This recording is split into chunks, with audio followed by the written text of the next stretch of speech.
en el público no se necesita, entonces se puede hacer una charla más dinámica. Si es necesario lo hago y si no, no sé. ¿No?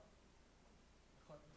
So they say they know the language of So you know the British and English imperialist language just as well as the second imperialist language of Spanish.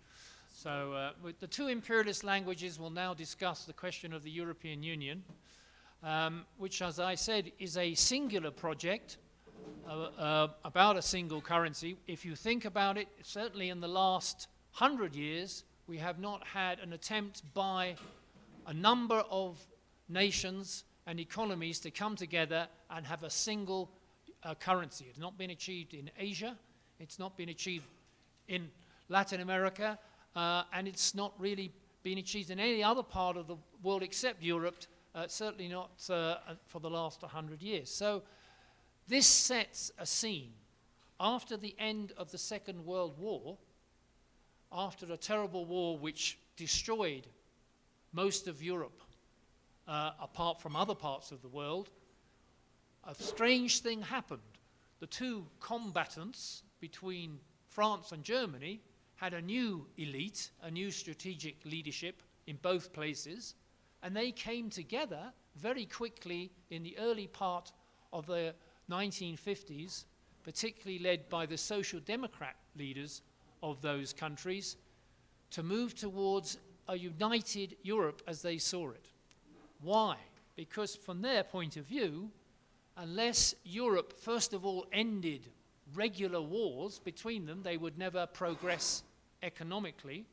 And secondly, they had to consider European capital, particularly Franco-German capital, had to consider how they were going to compete in the world market against the might of North America, the United States, and also what was to develop later, Japan and the northeast part of Asia.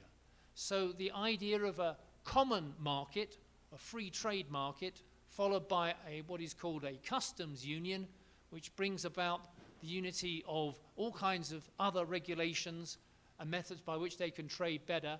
And finally, in the 1990s, the complete formation of a semi-federal union, a European Union with political structure, a parliament, a council of ministers, and a commission of bureaucrats designed to implement this single market. Finally, in 1999, after discussions between the leaders of Germany and France, they decided to take an even more ambitious step towards the setting up of a single currency, the euro, gradually bringing in more countries into this single currency. So this is an interesting development. I remember in the 1970s when you were not here, and it was only me and a few others maybe in the room, the idea of a European Union and a single currency was regarded as pretty impossible. It was not considered that it was going to be achieved by European capital. But I think what has happened in the last 25, 30 years is an interesting thing for us to discuss, because it tells us something about, first of all, whether it is possible for national capitalist economies to unify globally and take their economies forward or not. And that is the subject of this presentation, and we can discuss whether what we conclude from that after the discussion. First, some theory. I would like to start with the basic theory of the neoclassical mainstream economists, who say that it is possible to build what they call an optimal currency area, where all members of this currency area have a single currency and monetary policy and can benefit from it. They say that the two things are necessary to make sure that this works. This is the view of Mundell in the early 60s and other neoclassical economists. The first is that the business cycles of these economies are more or less in line. So if they are expanding, they're all expanding. There's a certain level of convergence there. If there's going down, everybody's going down. There's not too much of a divergence between the countries involved. And that also applies, ideally, to the situation in employment and investment and in pricing of the goods and services that are now part of the single currency. So it works if one size can fit everybody with the same bank, a single interest rate for the banks, central bank, and a single currency. If we have that environment taking place of a general converging and general not much difference between the member states. If there are shocks and differences, then the argument is that they can be resolved. This diagram simply shows that if we have an expansion of country A, we also hope for the expansion of country B, and we all keep it in line. If they're not, then there will be a certain automatic process under the market to bring about an equalization of prices, and therefore the single currency works. And so we have the view of the European Commission, for example, on the left-hand side here, is that we can move to reduce divergence. The green line comes down as we integrate further through this process of the market economy equalizing prices and enabling everybody to move in the same line. If they move out of line, then the ideal is it would be better labour mobility, or we will introduce some measures of fiscal and monetary policy which try to reduce the divergence. On the right-hand side is the view of Paul Krugman, who in the 1990s said that, no, this is not going to happen. There's going to be divergence as we integrate further. His argument was that what happens is that countries are not having their own, just every industry in every country is exactly the same.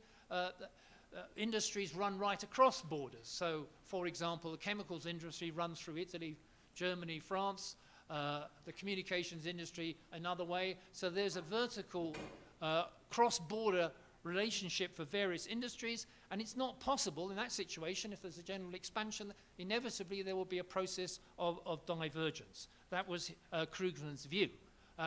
The evidence will show what we think, whether that was correct, as we see. Now, what is the evidence? Well, here is a measure by the Conference Board of the United States, and Goldman Sachs republished it. It's suggesting that there's a coefficient of variation in the productivity levels of different countries in the European Union, the Western European countries, in this period from the 1950s, when this idea of a European project began, right up to now. And you can see the dark black line, or red line in this case, I've got black here, the red line there of Western European countries, so that the differences, the dispersion between productivity levels came down in the European Union from the 1950s, all those countries involved, to the 1980s, quite significantly. So it would appear that the neoclassical view held against the view of Krugman.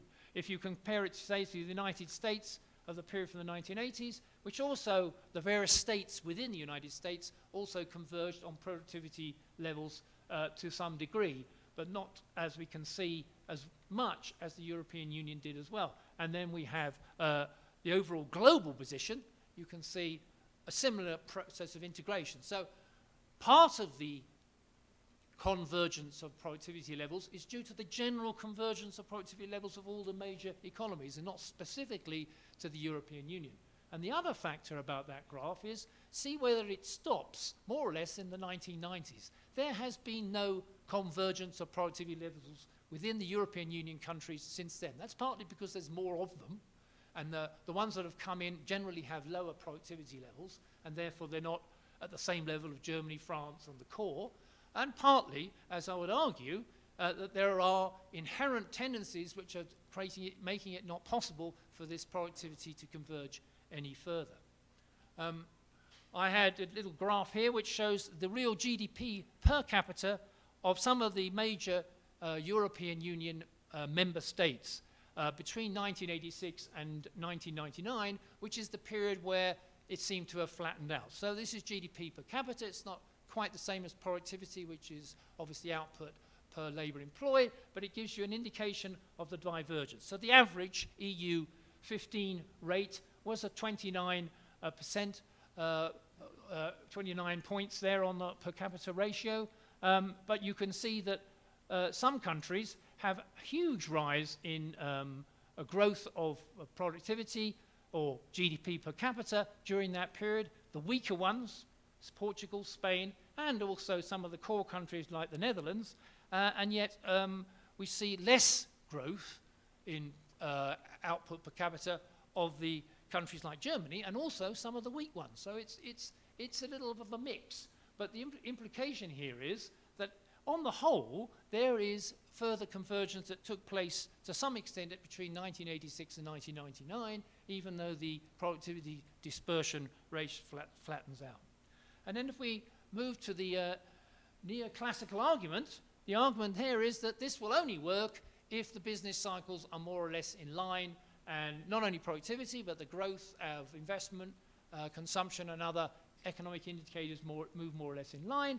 And you can see from the period 1995 that we start to see some, there's a degree of a correlation between these various countries, but there's also a bit of a widening. Particularly, we see, of course, in the Great Recession period of 2007, 2008.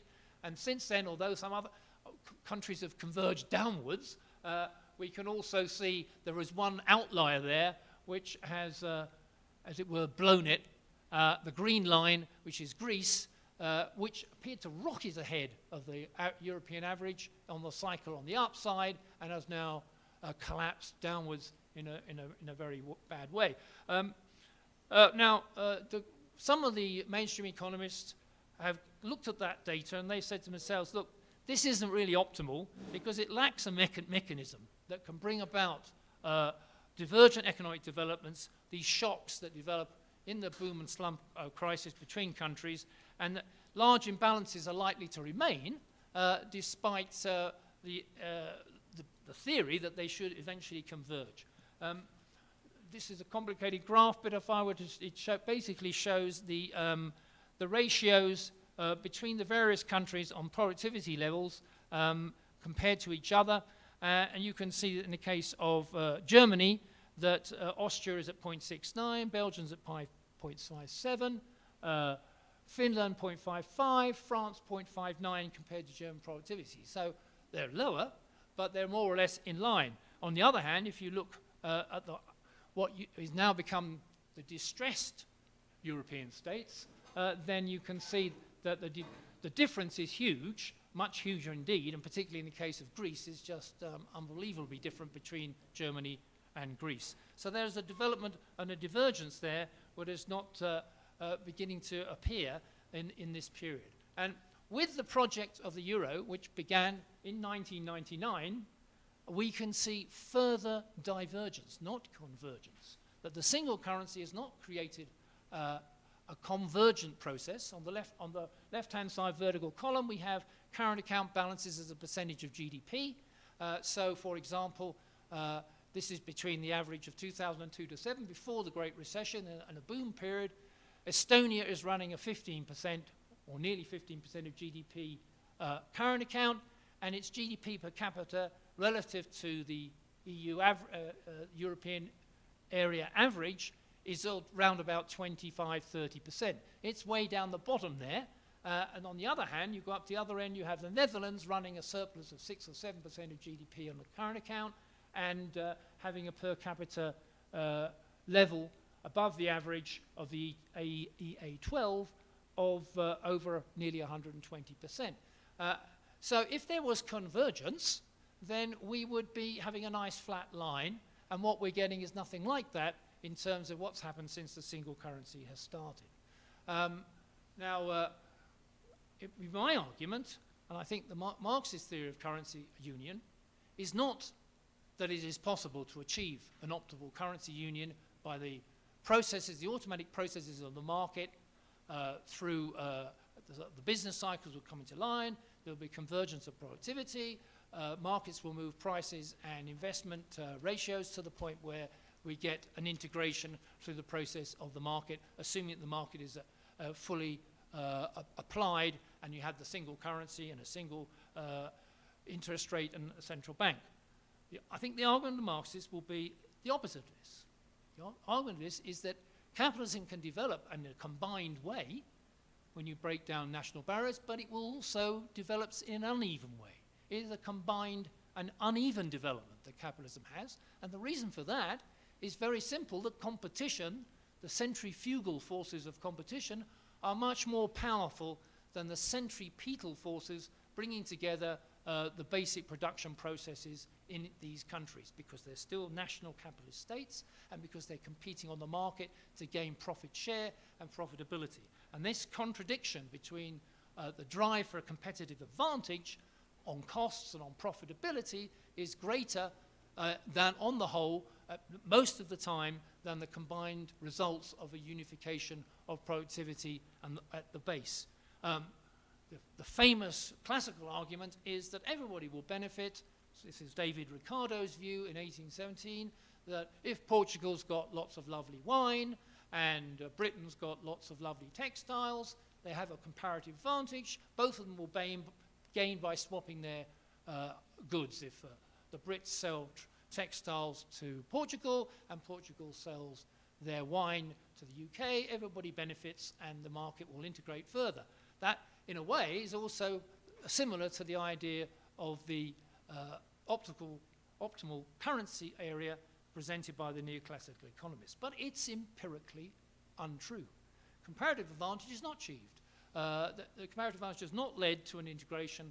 It's led to a divergence, but surprisingly and particularly because when you're in a period of single currency, when there's no opportunity for, was it one capitalist economy to take advantage over the others by, say, devaluing its currency or changing its interest rate policy.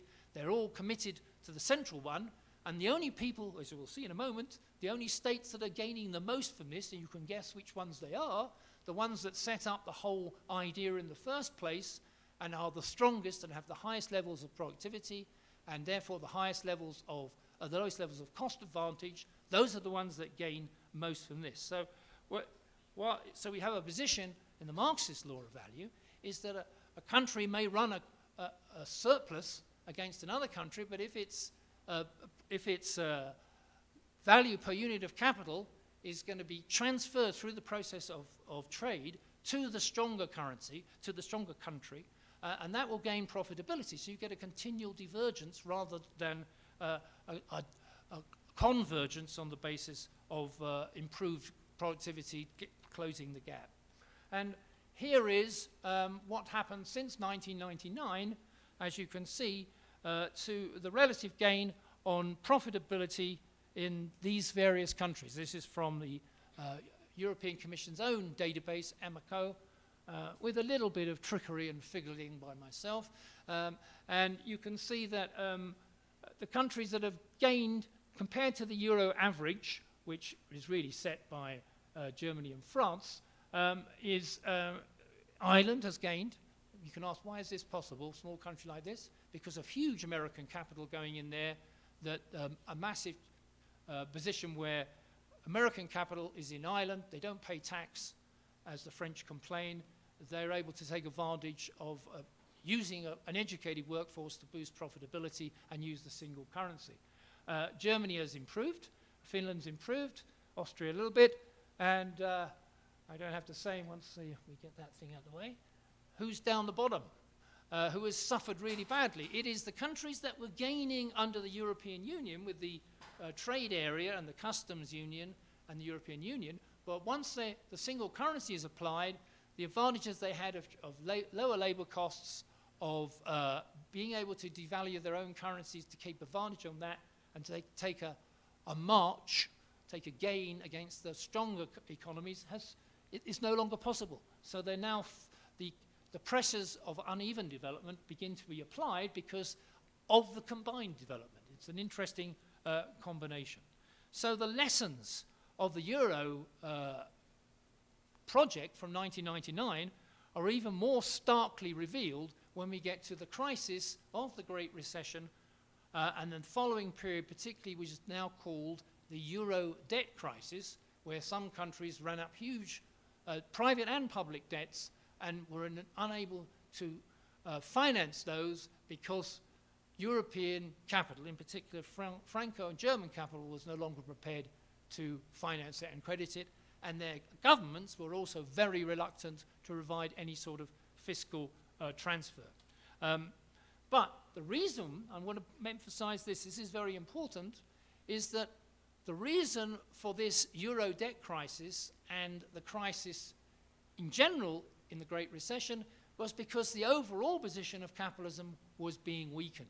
Profitability of world capital was also in trouble, and this created the conditions for the Great Recession, and therefore to expose the weakness of the weaker currencies in the economy. And this is an estimate by myself.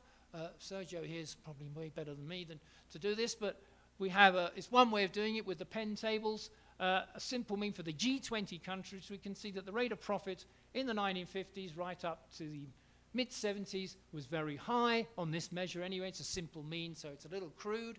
And then you get this fall, dramatic fall in the rate of profit from the mid-1970s right down into the 1980s for the 1990s for the G20. So G20 is including, I think, Mexico, is it not? Certainly Brazil and some of the more bigger so-called emerging economies. So it's not just the core economies. And we can see this big fall. Now, this period between the 1970s and the end of the 1990s is repeated more or less in every country if we take the national profitability. Everybody, at least everybody of the Marxist persuasion, agrees that there was a profitability crisis in this period from the mid-60s, early 70s down to the early 80s and maybe later in some countries and on this measure. Of course, mainstream economics, both neoclassical and Keynesian economics, are not interested in the rate of profit, so it's not measured anyway. But you can also see from 1995 to 1998 a relative recovery for a short period, but from 2002, which is the great boom period, at least on the G20 measure, there is a further fall in the rate of profit. So in my argument here is that the euro crisis is really a crisis of capitalism with specific ingredients, specific characteristics to do with the single currency project. And we can see again another figure here. This is a change in the profitability of the net return on capital, the Amico figure of 1999. Germany has done well. Portugal done well, even though it has a poor rate of profit anyway. And then, I don't know why that keeps doing that, but you can see it's basically the same measure as the last one. We see who's down the bottom. But interestingly, you can see that even some of the core countries like France have a relatively higher rate of profit, have come down dramatically in the period since the single currency was underway. And now this is the period after the Great Recession. And we can see that the profitability of Greece and France and Austria to some extent has suffered. Italy's below average, euro area average of a recovery. This is the recovery after the Great Recession from 2009 to more or less now. There's been a recovery in the profitability of European capital, a relatively small one on this measure, about 7%. Some of the other countries, like Portugal and Ireland, have done dramatically better for the reasons that I've partly explained, but also some of the key core countries of the European Union and the single currency, Germany, Belgium and Netherlands, and Spain as well, have made a relatively better recovery than the average. The average here is euro area, and remember the euro area was now by considerably larger and included countries that probably shouldn't be in there in the first place if they're going to have any sort of convergence. So we have a situation where we have a crisis in capitalism due to the profitability fall and a crisis in profitability which is affecting each of these European countries in a different way, not converging. Some of them are going down, some of them are going up in the recovery period. Some of them have stayed down. Greece went down and has stayed down. And I can probably make the only prediction of the day with any certainty is that Greece is going to stay down. Its recovery, I just saw its GDP figure come out yesterday. It was minus 0.4. So the recovery that they have been hoping for has now dissipated already. And here we see an example of divergence that's going on during the period of the euro debt crisis. Now this is called the Target 2 debt measure. It's a relative measure of, through the European Central Bank's flows of money between those, the net asset countries, those who are getting more money through the system of movement of capital flows around, and those that are in deficit all the time. This deficit has to be made up by the European Central Bank basically providing the extra monies to the deficit countries. Otherwise, they wouldn't be able to maintain the single currency and stay in the euro. But during the euro crisis, we can see from 2009 to 2011 a considerably widening divergence between basically Germany, France, and the core, and what is called the periphery of the European Union, the European area, and the southern part of Europe. Then a relative recovery, but do you notice here we are, I'm only taking up to towards the end of 2016, the divergence is actually starting to widen again. The reason for this is a little bit technical, but the gist of it is that the European Central Bank has been buying all the periphery countries' bonds in order to try and support them, but in doing so, they therefore create a greater liability for those deficit countries. But the liability is not so much to the surplus countries as it was the Franco-German banks, which was up until 2011. It's now to the official bodies, the European Central Bank, and to the governments of the European Economic Area, in particular Germany and France. They are the creditors for these poor countries now, whereas previously it was the banks in France and Germany who were the creditors. How did the banks from France and Germany get out of this? Yeah. No, they're stocks, assets and liabilities, net liabilities, net assets. Sorry, I should put that up. Yeah, so it's not current account balances. Obviously, current account balances flows produces an accumulation of this position, which has to be rectified by the ECB in order to ensure that the single currency zone stays in place. Otherwise, we'd end up with a Greek euro, which would be different from a German euro. And we can't have that, although during the crisis, some German shops refused to accept euros that had a Greek thing on the back of them because they feared Greece was going to leave. But so we can see that there's still a considerable deficit on the stocks between assets and liabilities. The Franco-German banks, who were the creditors in that when it was bulging up in 2012, got out of this because the European governments said to the peripheral countries, we want you to sell all the bonds that you have and are held by the Franco-German banks, pay them back at a slight, what is called in technical or jargon, haircut. So the Franco-German banks, say, own most of Greek debt. They were paid 90% of the value of the Greek debt in return for clearing it out, and the European financial new mechanisms that were set up to finance this took over this debt. Now, Greece has a debt at the moment of 180% of GDP on its public debt, let alone its private sector debt. That debt, they are paying about 2% a year interest, quite low. Why? Because it's all owned, or virtually all owned, by the European governments, the Germans, the French, everybody else, through this financing mechanism. And they've said, you don't have to pay anything back till 2022. But then you must start paying back. In the meantime, you've got to have the most incredibly vicious austerity program to reduce your spending, sell off all your assets, your ports, your airports, everything, and we'll take over the fund. You can't have that money. We'll have it on the little side to keep an eye on it so you don't waste it. And then in 2022, you must start paying back the debt. The IMF says this is impossible, that Greece will not be able to pay back this debt and bring the debt down. And they estimate, unless the debt is written off by 2022, then the debt ratio will rise, not fall. It will continue to rise. And in fact, even if it carries on as before and the European government say, well, you don't have to pay any interest on it, it is estimated that the Greek debt will not return to where it was before the crisis until about 2066, which means that basically everybody in this room will be dead before the Greeks, assuming that ever happened, will be able to clear their debts to the rest of the Eurozone. So if you want a stark example of divergence, this is provided by this small country. And one of the lessons from that is, from the point of view of European capital, is they should never have brought countries like Greece or Portugal or others into the Eurozone area because the inability to integrate it. And the reason, but why did they do that? Because it was the aim of Franco-German capital back in the 1950s to expand the European project, to make it a much more powerful thing on the world arena where Franco-German gains can be made at the expense of their weaker partners and also at the expense of the rest of the world.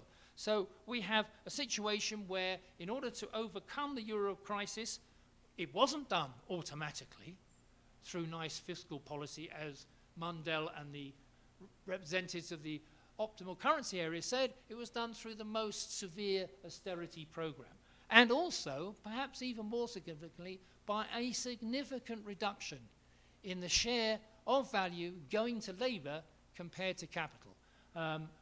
I'll skip that one for the moment so I can find, as I can't read the Spanish, you'll have to guess what this says. That's the one I'm looking for. You can see the change in wage share of GDP since the peak, which is about 2007, of that position. And you can see that France, Italy and Germany's workers have suffered a bit of a fall, but not very much, compared as a share of GDP. We're not talking about how many incomes you've got, whether that's gone up or down is another matter, but as a share of the overall value being created by each capitalist economy. And you can see right over to the other side, the usual suspects are also taking a huge hit in order to stay not only in the European zone single currency, but also in the European Union altogether. What was one way of getting out of this crisis?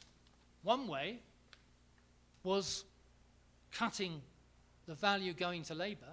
The other way was getting rid of the labour. The labour went from the poor areas to the rich areas. The European Union's free movement of labour enabled that to be possible. You can see on the, this is Ireland, which was a big success in many ways. It was regarded in the 1990s and 2000. It was called the Celtic Tiger. It was growing faster than anybody else, American capital and so on. When the crisis hit it, then it was a disaster and a massive increase in the number of Irish people, educated Irish people and others, leaving the country, partly to the UK, but to other parts of Europe or to America. It's a solution to get costs down, is to get rid of your labour costs by getting rid of your labour.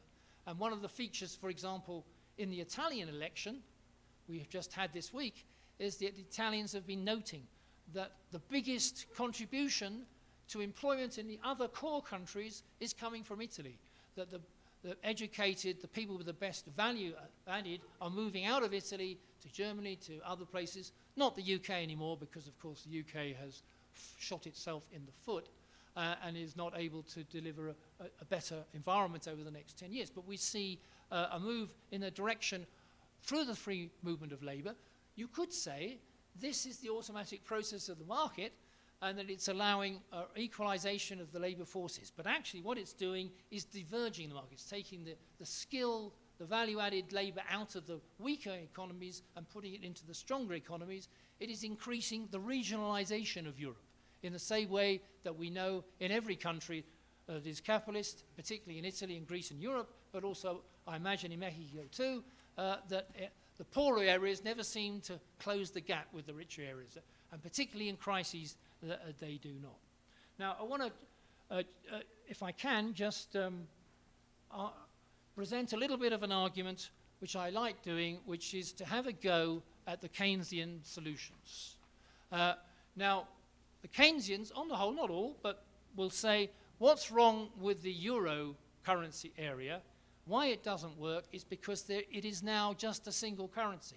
There is not the opportunity for national capitalist economies to devalue their currency and therefore take an advantage over other member states.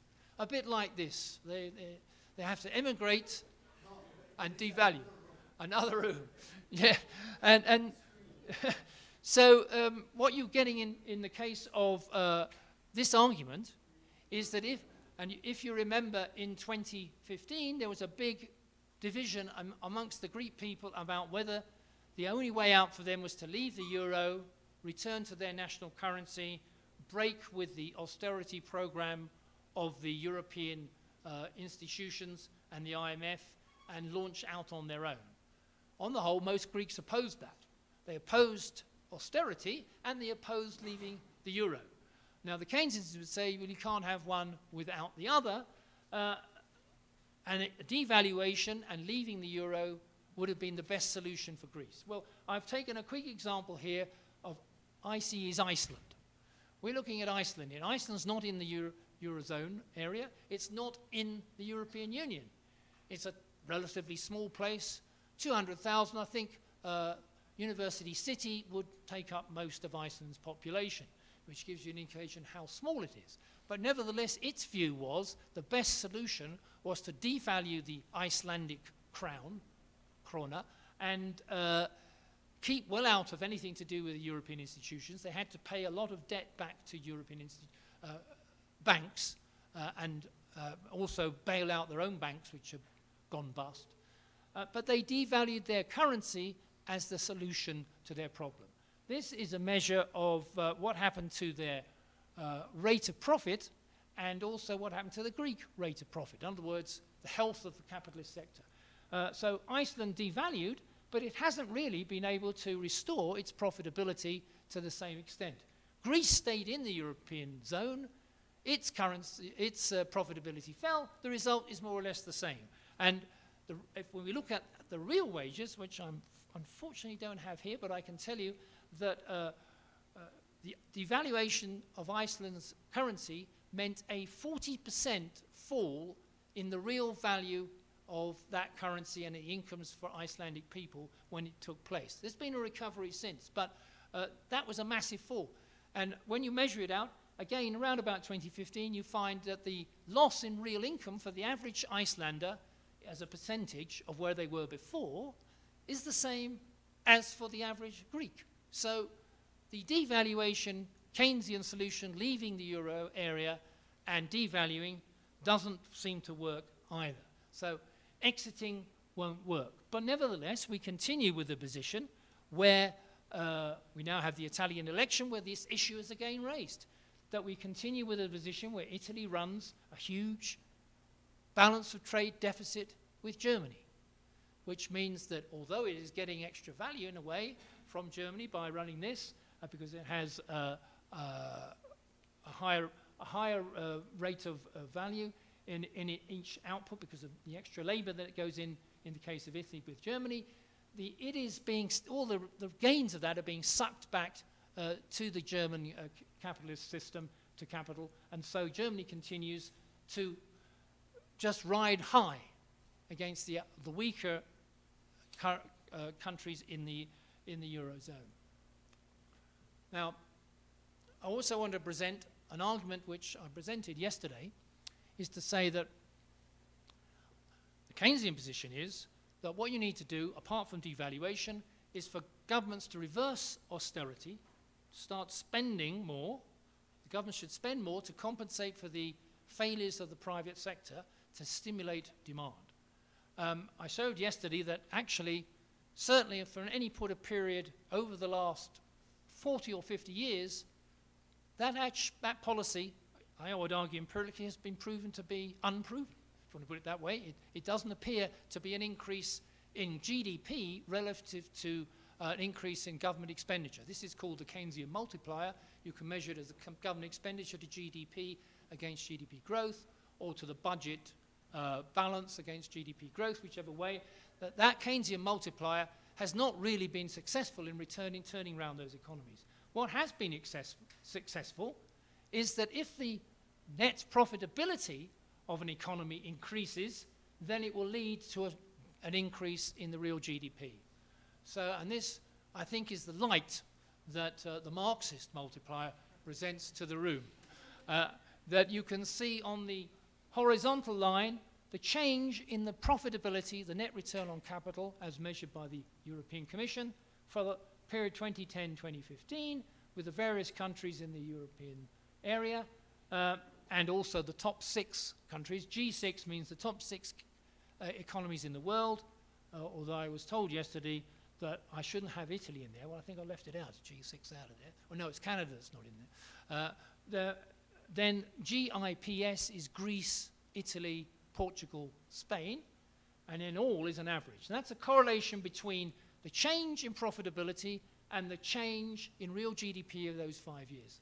The correlation is positive for all three areas, and it's particularly positive for the weaker economies. So if they manage to get their profitability up, then they grow faster than before, even though it applies across the board for all capitalist economies. This is the argument of the Marxist multiplier as being more compelling than the Keynesian multiplier.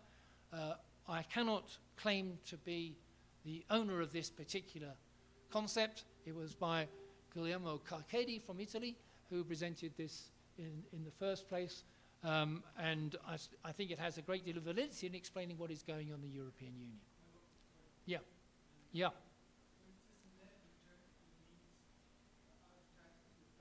Net return on capital? Yeah, that means after depreciation, not taxes, just depreciation on the capital, and net value added as well, I think. The Amico, I could give you the little codes. I can't quite remember exactly, but it's not taxes. Yeah, no, we don't mean net of taxes, it's net of depreciation. And this brings me to the other example of a country outside the European area, which is now thinking about moving outside the European Union altogether on the grounds that this is going to be the best thing, as we say in Britain, since sliced bread for the people of Britain. This is a measure, but of the government's own measure, which they have been trying to suppress, of the impact on UK GDP of leaving the European Union. Even on the right-hand side is the best case, where basically the European Union gives them everything they want in a customs union, free movement of the City of London's financial services, plus immigration control so nobody can come in. In fact, the perfect situation for the movers of British capital for this policy. And even then, if you had all that, you would get 1.5% increase in UK GDP over the period 2030. That, of course, is not going to happen, and the more politically realistic range is more or less, you could say, zero, if you assume that they get a reasonable trade deal, customs union with the European Union, etc. This is a continual debate in Britain. It is very boring and tiring, and we have to continue with it at least for another year or more. Much more likely, I think, is we're on the left-hand side, that the deal will mean a significant decline in the average growth rates of the UK economy that we've seen over the past period. And the average growth rate of the UK economy within the European Union has been around about 2% a year, as it is for a lot of these economies. So that would mean that basically, if you have the worst case, the UK economy would stagnate for the next 15 years if the deal on the trade is correct. These are the figures of Open Europe, but they've actually taken them. Open Europe, by the way, is a pro-stay in the European Union, so you could say it was biased, but most other estimates, including the government's own, show a similar statistic. So I conclude from two things in this discussion. Firstly, the European Union has been a convergence process. It has brought some of the smaller countries, the weaker countries, forward through the trade area, through the development of customs union, breaking down the costs between countries. But there's always this uneven development that's taken place, and productivity levels have not really narrowed significantly since the middle of the 1990s in any way. And when they went for the single currency, which is an event, as I said before at the beginning of this presentation, which is really not taken place in 100 years. Maybe the Zollverein, no, even that's not really in the 1840s is the last example of a single currency over the whole of Europe in this way. It has not been the way in which to produce further convergence towards a united capitalist Europe. In fact, what we've seen, two things. One, capitalism, of course, can't avoid crises on a regular basis, and when it got that crisis, the divergence was dramatic. Since then, the ability to converge again is not working out. And this is producing further divergence, and even big countries, for specific stupid political reasons, like the British capitalists, are thinking of leaving the European Union itself, let alone going towards euro currency. I would say politically the reason for this, back in 1997, before the euro area was set up, there was a big debate amongst the British capitalists about whether they should go into the euro area as well. The British capitalism is split.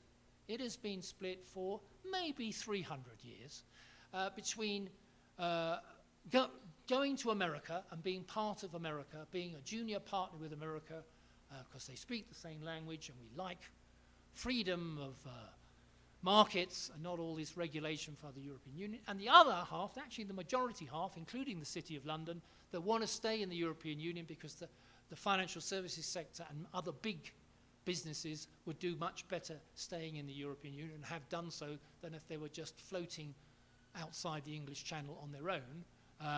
And so that division has remained, and in 1997 they were even considering going into the Eurozone.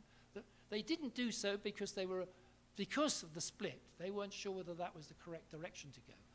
Then when we had the euro debt crisis and the euro crisis, then everybody in Britain says, well, thank God we avoided the euro because it's a disaster. Look at the state of France now. Look at the state of Germany even then. That's what they said. But after the end of the Great Recession and the recovery, what we've seen is that actually, if we look at the latest figures on the Eurozone economies, they're accelerating to 2.5% faster than the US even, and the UK is going down the other way. So what you're getting here is that the age-old question, at least for British capital, is which way to go. Now the Eurozone looks better. The euro's stronger. The pound is, to use an unfortunate word, down the toilet. And there is no possibility of now taking advantage of this process. In fact, the Brexiters are in control. And I can show you one of the reasons for this.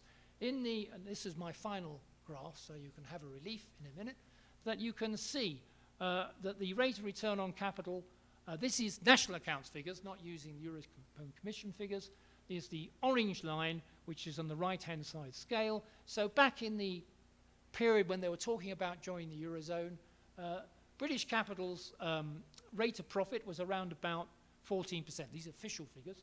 And its total amount, the non-financial companies' total amount of profit was 52 billion pounds at that time each year. And you can see that the profitability went down and then really dropped down during the Great Recession. The recovery has been some recovery, but it's still way below where it was before. And yes, the massive profits have risen, but the profitability of British capital is struggling. It's struggling to compete both in Europe, where its exports are being crushed, and of course in the rest of the world. So British capital is in a difficult position. It doesn't quite know what to do about it. It has a ultra-nationalist, petty bourgeois or small business wing which dominates the voters and the membership of the governing party, and so they look for Brexit, while the City of London and big capital would prefer to stay in the European Union to try and restore that profitability. So this is the story, as far as I'm concerned, in this presentation of the European Union becoming a single currency, this ambitious project.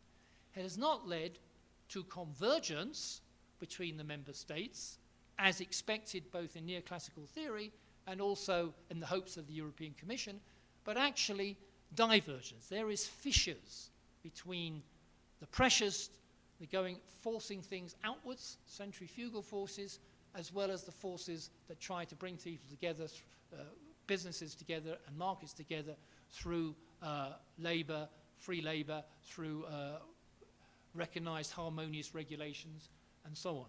I'll finish on this point. One thing, the argument is usually presented, well, we need, the answer is that we need to go to a full union, like the United States, a federal United States, where the distribution of fiscal transfers takes place automatically, and states can therefore, if they're weak, get gains through the central fiscal system and the central monetary system. They have a European central bank, but it doesn't operate in the same way as the Federal Reserve Bank in the US.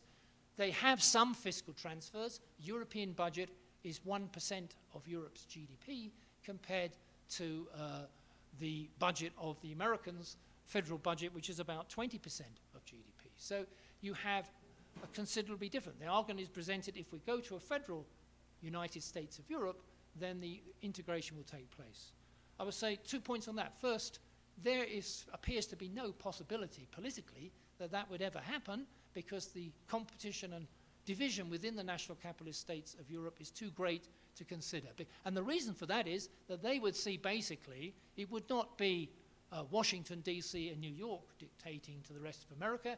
It would be Frankfurt, Berlin, and to some extent Paris dictating to the rest of Europe, and that is obviously still unacceptable to the majority. But also, even federal unions on that basis do not bring about good convergence. The US states, if you look at the figures, in fact we saw that in the first period, there's some convergence, but basically US states are still quite diverged. And the weak ones, Mississippi to Massachusetts, there are still the big divisions, and the convergence of productivity, of real incomes, and of welfare benefits has not taken place, even though they have a federal system, because they don't really have a full federal system. Again, every state has a control over its taxation to some extent, and also to some extent on its benefits and its labor laws and so on. So that makes it impossible for the boundaries to take place.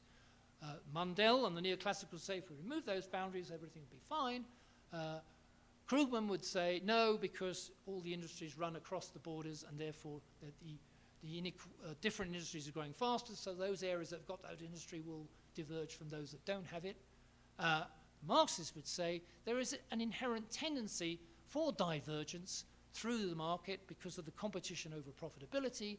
Those that are getting more profit, higher profitability, will on the whole be able to sustain that against the weaker ones, and therefore convergence is not possible over the long term, and then we will have the continual and regular tensions within the Eurozone area or any other area like that.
globalization has brought about a lot of heterogeneity around the world. Yeah.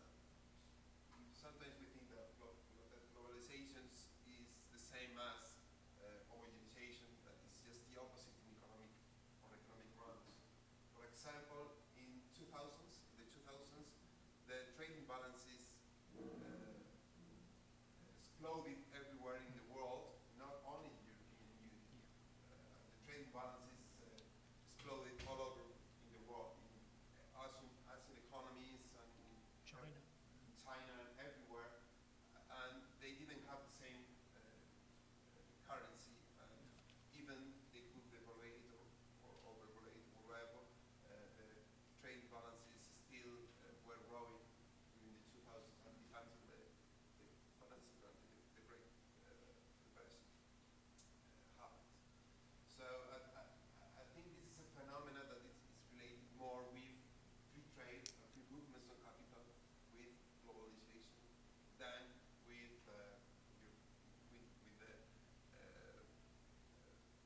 Euro monetary union itself. But of course, it didn't happen. No. This European countries.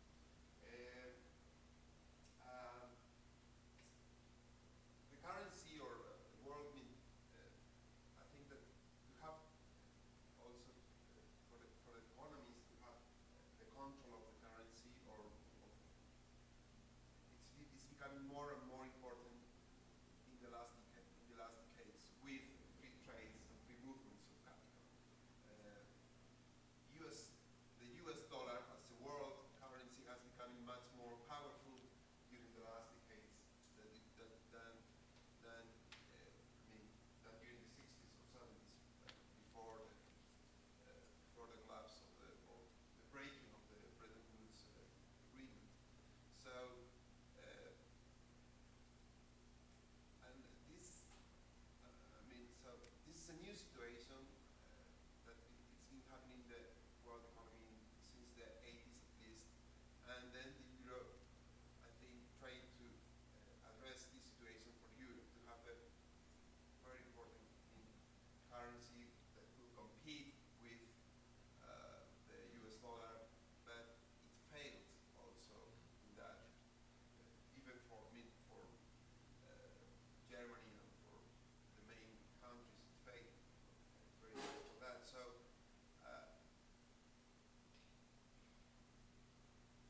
I don't know if how the point is.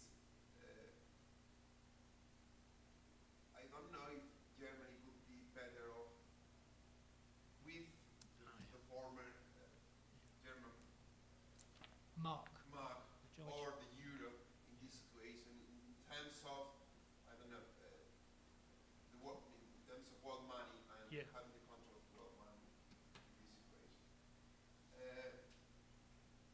Okay, and the last thing about the policy, about the situation.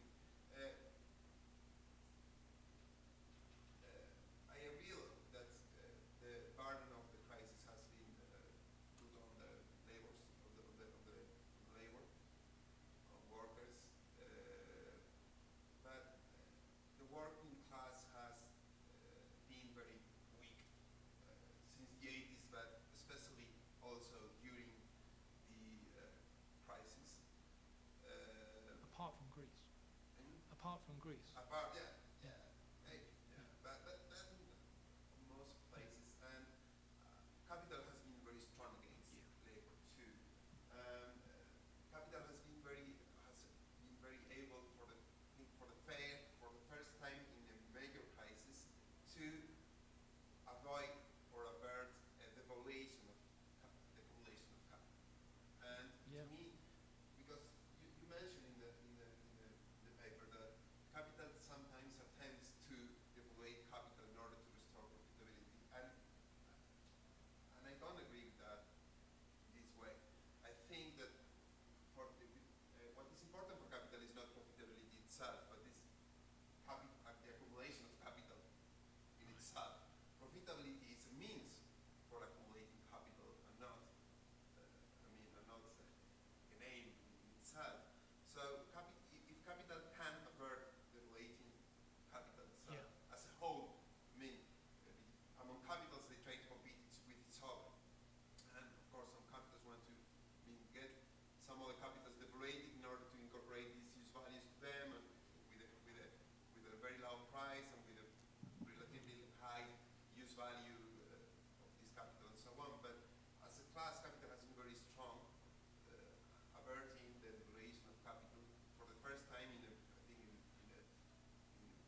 apologize that you have to hear this again in English, so maybe you want to do some Spanish if people find it easier.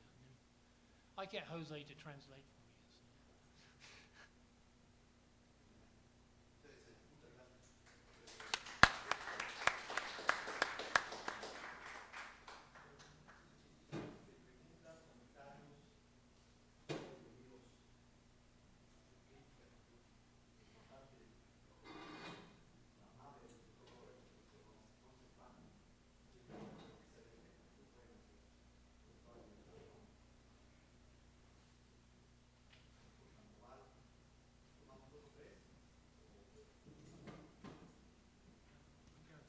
Yeah.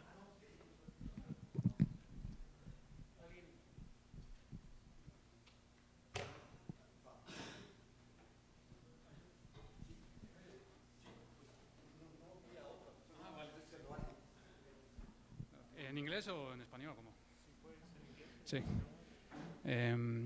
Well, firstly, I would like to thank for this opportunity to meet Michael Roberts. So I only have a question. It's about the key date of an even development in European Union. Well, you have talked about the euro as the key of an even development in European Union. But in my point of view, the key is 1993 with the free movement of capital. Because in my view,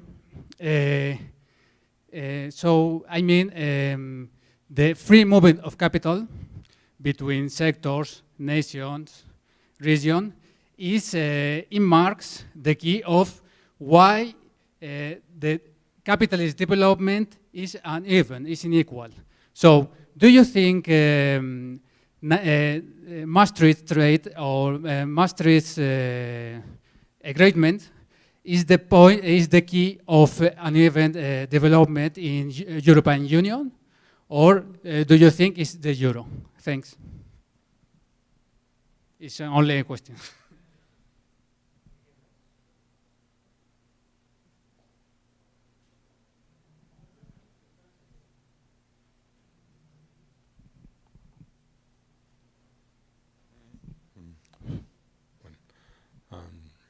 Congratulations the presentation.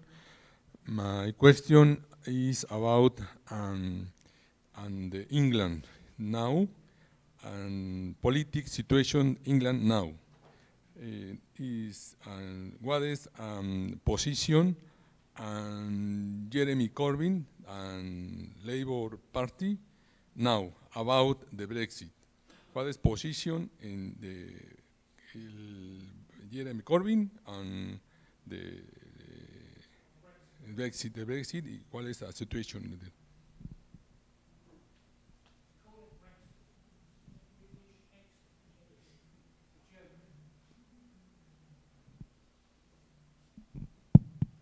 Congratulations, thank you very much for coming here to Mexico and giving such an interesting talk. Two points. One is, what is your vision and what will happen with the trade war that Trump is, announcing? What will be the impact on the share of wages in, say, Europe, whatever, the rate of profit, the variables that you're analyzing very, very well? That's one. And another one, if you could turn to your last graph, would that be possible?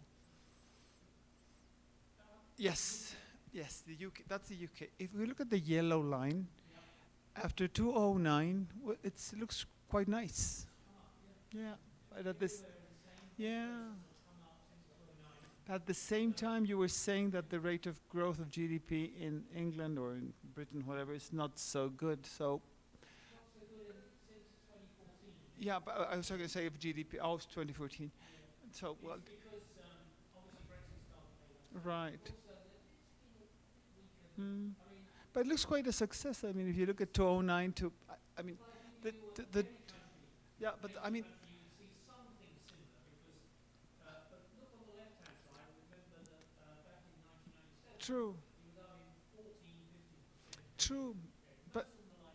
I could give you data on 6-1 using Yamako, and you can see more or less the same. what I would love to see is whether you have that data divided in, say, financial capital and non-financial capital. It would be fascinating to, yeah, whether you could do it for the UK. Mm, yeah. Can, and what we find in the case of the US is that the financial sector became a high proportion of the overall profit between 2002 and 2007 of the US, just take the US, then the rose to 40% of total profits. Yeah. Huge. But I want to say this, that much of that is what we would say fictitious in market terms, because it was based on gains on speculation on bonds and the shares. Not entirely, because obviously banks make interests, they have commissions, but the banks also gain actual real profit, which you could say comes off the productive sector. If you strip out the financial sector, although Carnegie's done it better, he stripped out extreme unproductive and productive and so on some other sectors. But the simple, easy, lazy way, which Michael Roberts does, is to strip out the financial sector, and you can see that the non-financial corporate sector profitability has actually not really picked up since the end of the Great Recession. A bit, it's still way below where it was about 2002 and certainly 2006. And it's in the last year or so it's started to slip again. So the financial sector is masking, in the period between 2002 and 2007, masked the underlying weakness of the productive sector. The Great Recession exposed that, and since then it is still struggling to return. In many ways, what Sergio is saying is that there is still quite a sizable amount of capital that has not been devalued. Much of it is probably useless in terms of its use value, and therefore, but nevertheless, it keeps the profitability rate down.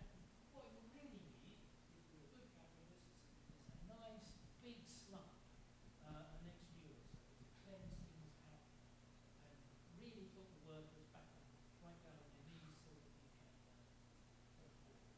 At the moment, that's not happening because the authorities, the Federal Reserve and so on, up to now have not been prepared to let normalise interest rates, and the fiscal authorities have really not played any role at all. It's in one way or the other. But this is another.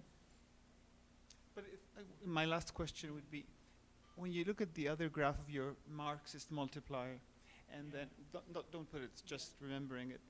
And if we think of Mexico, say the policy response or the policy advice could be that we have to find ways in order to increase the gross rate of return on capital.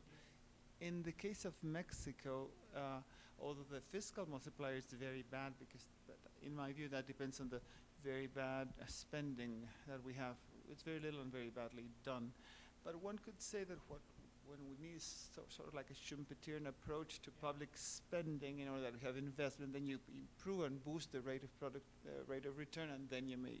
So what do you think of all that? I'll take that, and then I'll deal with the other questions. It's an important question. If you understand the question is to say the policy of many of the well, basically Keynesian economists who say, oh no, not just Keynesian, but they're saying that if governments introduce a program of infrastructure spending in the investment areas, in infrastructure, not just cutting taxes so that people can spend more and the rich can have more money, but to actually divert the spending available and borrow to do it as well on the capital account, then would this not pump prime, is the old Keynesian word, get the capitalist sector going as well, or at least deliver some extra growth? I think there's some truth in that. I would just raise 2 points. One, empirical. Most countries, at least G20 countries, the government investment to GDP is around about, not every country, around about, certainly the advanced ones, are 3% of GDP, maybe even less in some countries. In the case of the United States, government investment to GDP, I'm not talking about the whole budget, is just 2% of GDP. Capitalist investment as a percentage of GDP is between 15 and 17%. So we don't need very, very clever maths to know that even if a government doubles its infrastructure spending from 2% to 4%, if capitalist investment has fallen by just 10%, it is beginning to just eat away at that. So the question is whether it primes the capitalist sector, and I would argue that the Marxist multiplier tells you what is going to happen to that sector, which is much more important in the overall growth of the economy. That's the empirical one. And the other one is the theoretical one, that some of that investment, it depends on how it works out in terms of affecting the profitability of the capitalist sector. And that depends, in Marxist theory, on whether it's a higher organic composition of capital where the investment takes place, which it is in infrastructure generally. So that would tend to have a downward pressure on profitability. Yes, if I am a Minister of Finance and decide that Mexico Construction Company can have a load of money to straighten out the roads in Mexico City that have all got bent because of the earthquake and nobody can go over them, so I will give them money. They're going to make a huge profit, but will they actually deliver higher value overall for the economy that's spreading through on the multiplier, or will they actually drive profitability for the others down because of the high increase in organic composition capital? It depends exactly where that investment goes. So it is a complicated question. The overall picture is that unless the capitalist sector investment rises, then we're not really going to solve the problem. And yeah, government investment play. I mean, I think during the Great Recession, the Brazilian government's what is it called, the IMDB, the state sector financed infrastructure programs and others, had some effect in ameliorating the recession. The main reason that Brazil didn't have a slump until 2010 was because commodity prices continued to rise. And after that, they took the hit. So it's not always the case. Now, the comrade at the back is I think a really important point, which I did not make properly, in that 1993, the setting up of the full European Union, not just political structure, but also the free movement of capital through the customs union and the ability to have breaking down all those regulations, played a very powerful effect in opening up the opportunities for German and French capital and northern capital to take advantage and gain.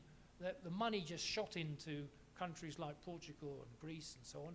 They grew fast for a while, but their industries and their sectors which they had certain advantage were begun to be wiped out, and eventually their profitability could not compete with Franco-German capital. I think it's a very important point, and it shows the divergence. The free movement of capital under capitalism means divergence over the longer term, not convergence. The UK and Corbyn.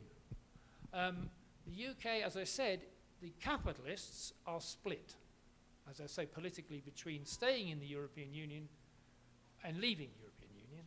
The only reason they have got in this mess is that the main governing party, its supporters, were all against the European Union. They believe that what is wrong with Britain is immigrants and European regulations. I tell you a story. On a radio program, chat radio program, after the vote to leave the European Union, which was 52 to 48%. It's not a big vote to leave, but big enough. They interviewed all those people who voted leave. Why do you want to leave the European Union? Is it because of immigrants? No, I am not a racist. I am not. It's the regulations.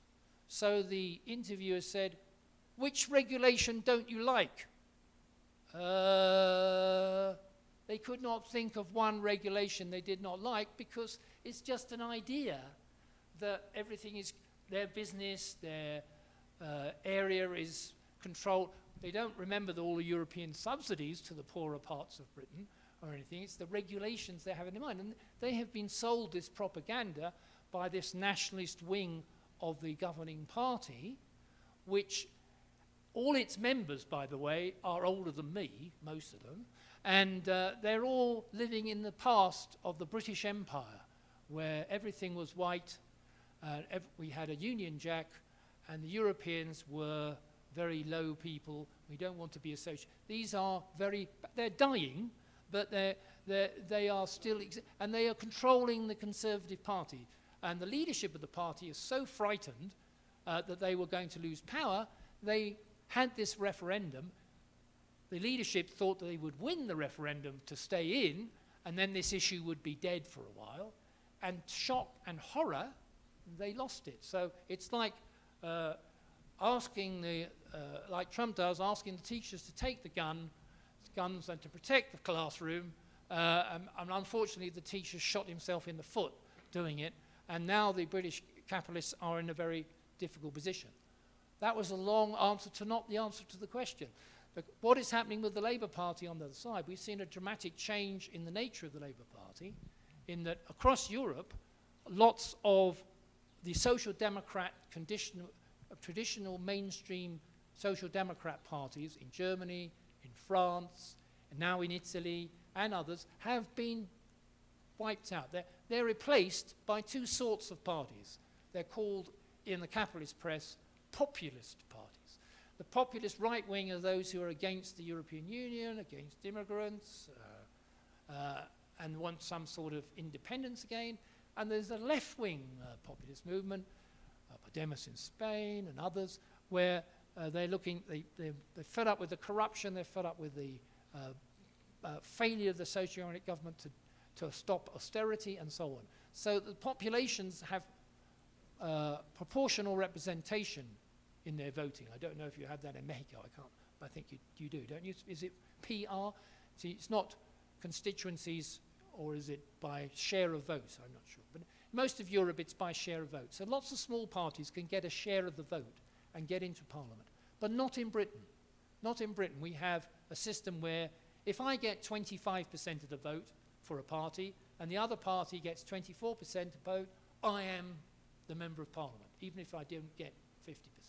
I'm first. That's all I have to be. So that means that basically only two parties can ever control the government, and that means either the Conservatives or Labour. So what has happened, though, is that the Labour Party has been influxed by all those left populist elements that would have been in a separate party in Europe, and they've come into the Labour Party. The Labour Party, at the time of Corbyn's election in 2015, had 100,000 members. It now has 600,000 members in the space of 3 years. This is the transformation of the Labour Party, and the old social democratic MPs are slowly being removed, and the organisation has fallen under the control of what would be populists, if you like, in the past, more left-wing elements. And Jeremy Corbyn has been an MP for 40 years. He would be at the back of the room while Tony Blair was up at the front of the room, and he would be told to shut up. And he shouldn't have been here in the first place. And now suddenly he's up here holding the microphone, and Tony Blair's gone with his £100 million somewhere else. And so now we have a much more radical party. And the position on Brexit has been confused because there's a lot of opposition in the left of the Labour Party to the European Union as being an organisation of capital, not an organisation of the workers. On the other hand, the trade unions think that at least the European Union gives us certain rights for trade unions and certain protection on health and safety and so on, so maybe it is something we need to keep. So the Labour Party is also split, but not as much as the Conservative Party. So we shall see. Brexit dominates British politics, but it's not the issue. As Sergei has pointed out, we have a number of other issues hidden beneath the scenes, both on the crisis of capital itself and its accumulation, and also on the European Union itself. But all that British newspapers can talk about day after day after day is Brexit. It's just nothing else, because it has been such a shocking disaster for them. Will Trump's trade war mean that we'll be talking about trade protectionism day after day in the future? Well, at the moment, Trump's measures are pretty small. They're only in a couple of industries which, and the tariff levels will only actually affect Canada and European Union, not where they have the big deficits, maybe with China and so on.